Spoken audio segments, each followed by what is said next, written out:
അപ്പൊ ആരാണ് പോയത്, എപ്പോഴാണ് പോയത്, എന്താണ് അവസാനം കഴിച്ചത്? പോയതിന്റെ ഭർത്താവാണ്.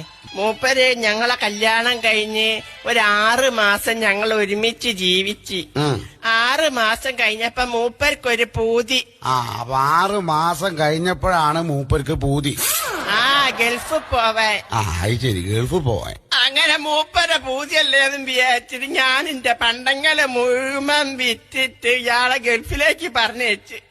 ഇപ്പൊ 12 കൊല്ലായിട്ട് ഒരു വിവരവും ഇല്ല. ചിരിക്കരുത്. അല്ല, കരഞ്ഞതല്ലേ?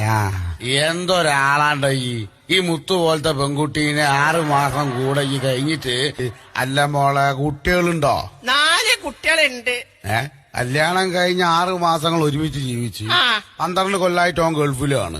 ഇപ്പൊ 4 കുട്ടികളും ഉണ്ട് അല്ലേ?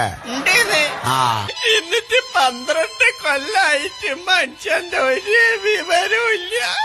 കൊല്ലത്ത് വരലുണ്ട്. അത് ശരി, 12 കൊല്ലായിട്ട് ഇങ്ങോട്ട് വരലും ഇല്ല, കൊല്ലത്തില് വരലും ഉണ്ട്.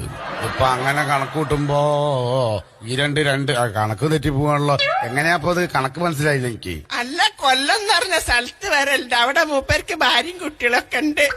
എന്തൊക്കെ ചെലവുണ്ടിക്ക്. 4 മക്കളെ പോറ്റണം, മൊബൈലിന് ഗ്യാസ് നിറയ്ക്കണം. മൊബൈലിന് ഗ്യാസ് നിറക്കിയേ? അല്ലാന്ന്, മൊബൈലിന് 10,000 ഉറുപ്പ്യന്റെ റീചാർജ് വേണമെങ്കിൽ മാസം. അതുകൊണ്ട് എത്രയും പെട്ടെന്ന് ഇങ്ങോട്ട് വരാനുള്ള ഏർപ്പാട് ചെയ്യണം കേട്ടോ. അല്ലേ, മൂപ്പര് വരണമെന്നില്ല, പൈസ അയച്ചാ മതി. കണ്ടടോ, അവിടെ പോലും എന്നെ ബുദ്ധിമുട്ടിക്കുന്നില്ല.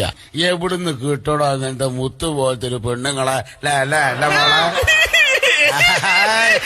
ചിരിക്കല്ല. അയ്യോ, ഓനെ ചിരിപ്പിച്ച് പറഞ്ഞയച്ചായിരിക്കും എനിക്ക് തോന്നുന്നത്. Download ShareChat.